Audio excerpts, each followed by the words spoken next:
안녕하세요, 김용수입니다. 오늘은 신동엽 문학관 제1전시관 분위기를 소개해 드릴까 합니다.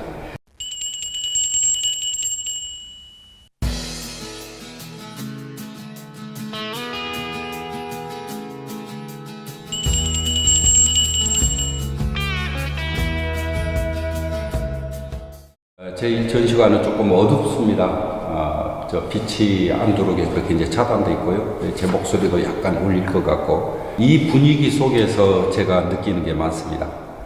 어떤 거냐면은, 그때가 1993년이던가 제가 처음 그 외국 그 여행을 간 곳이 독일이었어요. 베를린 여행을 하다가 화가 캐테콜비츠 미술관을 들렀습니다. 거기를 들러서 저 전시관에서 보는 게 뭐가 다른가, 그걸 제가 아주 크게 느꼈습니다.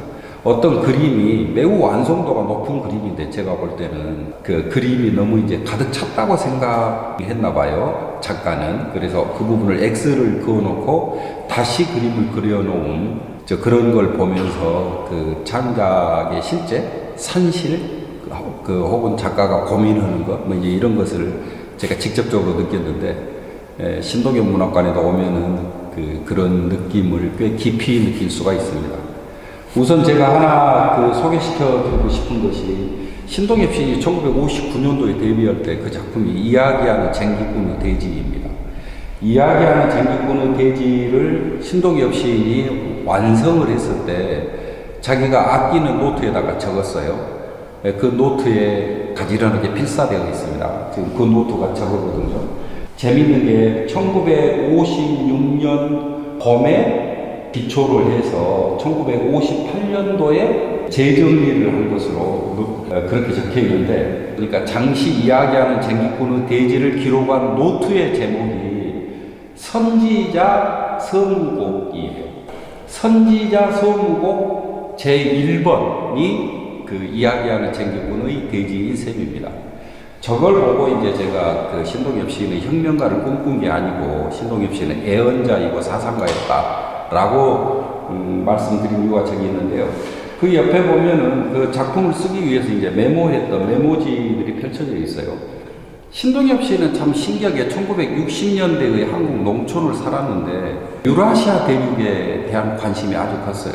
그래서 몽골 일대의 정세 분석도 하고, 그 다음에 이제 그런 것들에 대해서 메모도 하고, 하여튼 신동엽의 메모 중에 가끔 나타나는 세계사적 순환에 대한 자신의 분석, 이렇게 지금 이제 저희가 이제 설명을 해놨어요. 그것이 이 신동엽 문학관에 오면은 직접적으로 유필로 이렇게 느낄 수가 있어요.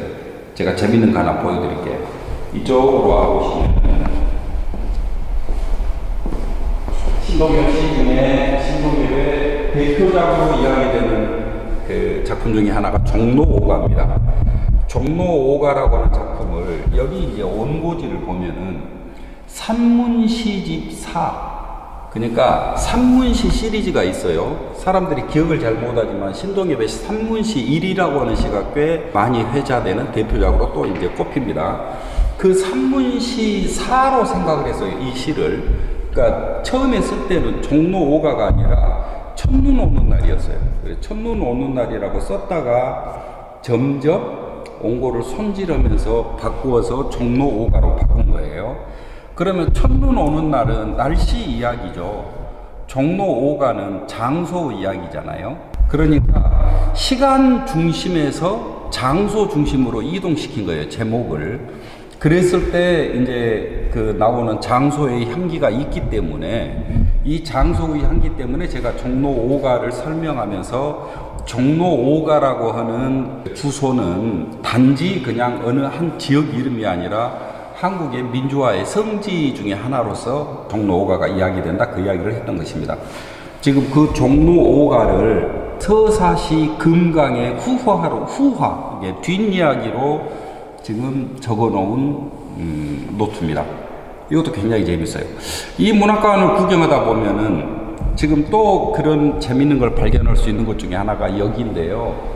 이게 지금 신동엽이 낸 책들인데, 꽤 많은 사람들이 4.19 때 학생혁명 시집을 의미 있게 생각하는데, 그것을 누가 만들었는가, 누가 그 책을 냈는가를 잘 모르더라고요. 신동엽이 낸 책이에요. 신동엽이 엮어서 저 책 속에 신동엽의 아사녀라고 하는 시가 실려 있습니다. 신동엽이 출판사 근무할 때 낸 책이에요. 그 다음에 여기 이제 아사녀라고 하는 저 시집이 신동엽 시인이 낸 첫 시집이자 유일한 시집인데, 저 시집 안에 신동엽의 또 대표작으로 이야기될 수 있는 향하라고 하는 시를 저 시집 안에는 수록하지 않았어요. 예, 향하를 비롯한 작품들을 가지고 신동엽 시인이 퇴행적인 것은 아니냐, 역사 발전을 꿈꾼 게 아니라 지나치게 과거지향적이고 과거로 돌아가자고 말한 것은 아니냐, 이런 지적들이 꽤 많은데, 제가 생각할 때는 그 지적들을 염두에 뒀기 때문에 뺀 겁니다. 이해하지 못할까봐. 저는 그것을 원시반본의 사상을 가졌다. 이것이 신동엽 씨의 출발점이다. 이것이 신동엽이 근대를 비판하는 핵심이고 원점이다. 이렇게 이제 생각을 하는 건데, 하여튼 저 시집을 낼 때 향하를 뺀 이유는 불필요한 논쟁을 조금 피하고 싶었을 것이고, 이후에 그 부분이 강조된 이유는 신동엽의 정신 세계가 정돈이 되어가면 되어갈수록 그 부분이 더욱더 중요해져서 나중에는 신동엽 사상의 핵심적인 부위로 이렇게 자리 잡게 된 게 아닐까, 그렇게 생각합니다. 이렇게 이제 신동엽 일대기를 이렇게 자료들 중심으로 이렇게 보다 보면은, 제가 지금 여기 온 지가 지금 5년 돼 가는데요. 예전에 몰랐던 것을 새로 발견하게 되는 경우가 많아요. 저는 지금 그 신동엽의 저 정신사적 맥락을 생각하다가, 신동엽의 일대기에서 가장 중요한 시기가 언제였을까, 이제 문득 이런 생각이 들게 됐어요. 제 개인이 꼽아본 시간은 저쪽에 있습니다. 저쪽으로 이동을 해볼게요.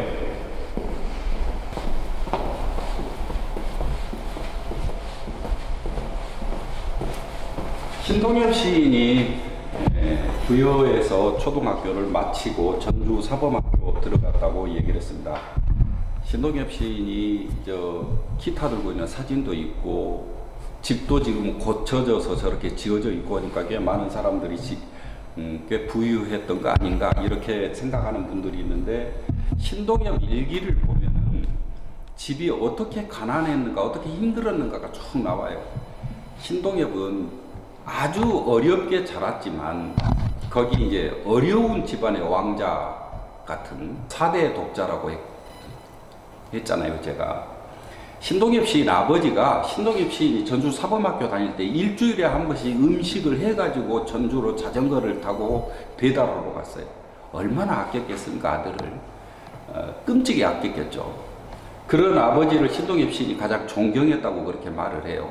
그 아버지를 존경해서 일기에 보면은 학교를 지나갈 때마다 계속 이렇게 망설였던 기록들이 있어요. 전주 사범학교 갈 때도 망설였습니다. 지금 전주 사범학교를 나왔으면은 집안이 어려우니까 초등학교 교사로 발령날 수 있거든요. 당연히 초등학교 교사로 가야죠. 그런데 초등학교 교사로 못 가고, 왜 못 가냐면은 뭔가 간절히 하고 싶은 것이 있었던 거예요. 이게 제가 생각할 때는 문학이에요. 이 문학을 간절히 하고 싶어서 학교로 발령을 나는 게 아니라 1949년도에 공주사범대학교 국문과에 시험을 봅니다. 문학을 하고 싶으니까 거기로 시험을 본 거죠. 집에서 아마 간곡하게 아주 어렵게 아버지한테 부탁을 했을 것이고, 아버지가 그 말을 받아들였을 것이고, 그래서 지금 공주사범대 국문과 시험을 봤을 거예요. 공주사대는 납부금이 굉장히 싼 곳입니다. 그렇게 해서 국문과에 합격했는데, 그때가 49년 7월 23일이거든요. 불과 지금 2달이 채 안 돼요. 9월 달에 단국대학교 사학과에 다시 입학합니다. 제가 생각할 때 이 2달 사이에, 이 2달의 10년 속에 신동엽의 운명이 감춰져 있었다, 저는 그렇게 해석을 해본 거예요.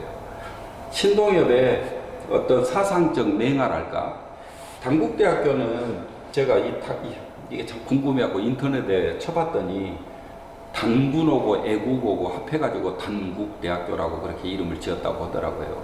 독립운동하던 분이 세운 학교예요. 그것 때문에 탄압도 꽤 받았던 그런 학교라고 들었습니다. 사실은 지금 당북대학교 그 설립자분이 그 동학을 하다가 나중에 보니까 이제 만주에서 독립운동 하는데 대종교를 믿는 섬기는 분이었더라고요. 대종교가 일제강점기 때 가장 크게 피해를 받은 독립운동을 아주 열심히 했던 그런 그 종교단체인데요. 대종교의 원산이 충남 부여입니다.